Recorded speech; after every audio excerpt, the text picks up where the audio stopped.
Industri otomotif saat ini tidak lagi hanya berfokus pada mekanikal saja, tetapi juga telah menjadi integrasi antara mekanik, elektronik, dan ICT, teknologi informasi dan komunikasi.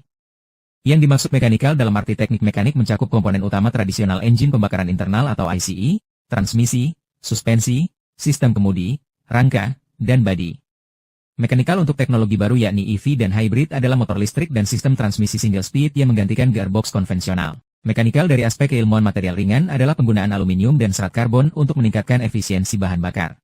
Yang digunakan diantaranya material berbahan baku polimer seperti poliakrilonitril dipanaskan dengan suhu tinggi hingga terjadi proses karbonisasi yang menghilangkan unsur non-karbon, menghasilkan serat dengan struktur kristal yang kuat. Setelah itu, serat karbon harus melalui proses impregnasi dengan resin dan pembentukan dalam cetakan sebelum diawetkan menggunakan tekanan dan suhu tinggi dalam autoclave. Teknologi produksi yang canggih serta biaya bahan baku yang mahal membuat serat karbon lebih sering digunakan pada mobil premium, sport, dan balap.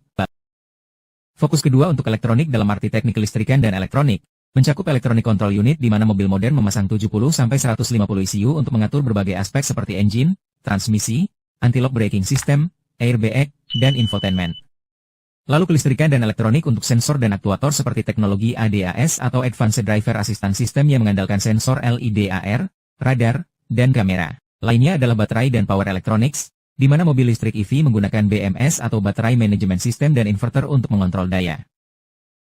Fokus ketiga untuk ICT atau teknologi informasi dan komunikasi, di mana mobil modern sudah terhubung ke cloud atau disebut dengan IoT atau Internet of Things untuk update software over the air atau OTA, seperti pada Tesla dan Toyota BZ4X.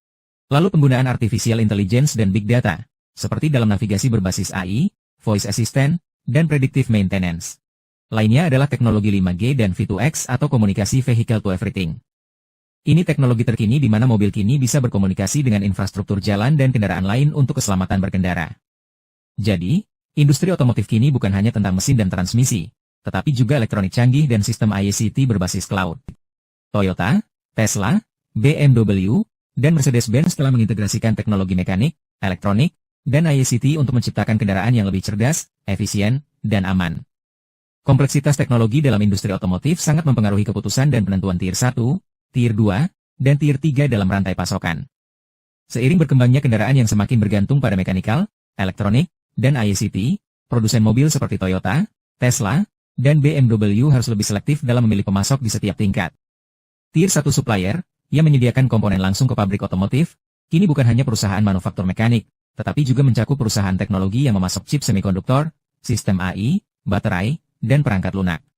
Hal ini mengubah struktur tradisional rantai pasokan, di mana sebelumnya mayoritas pemasok Tier 1 hanya menangani komponen mekanik seperti bodi, sasis, dan powertrain, sekarang bertambah dengan ICT dan perangkat lunak.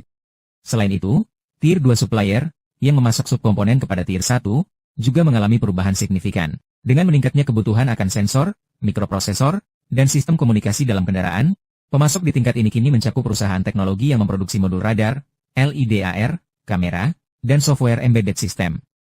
Mereka harus beradaptasi dengan standar otomotif yang lebih ketat, terutama terkait keamanan cyber dan integrasi data, yang menjadi krusial dalam kendaraan modern.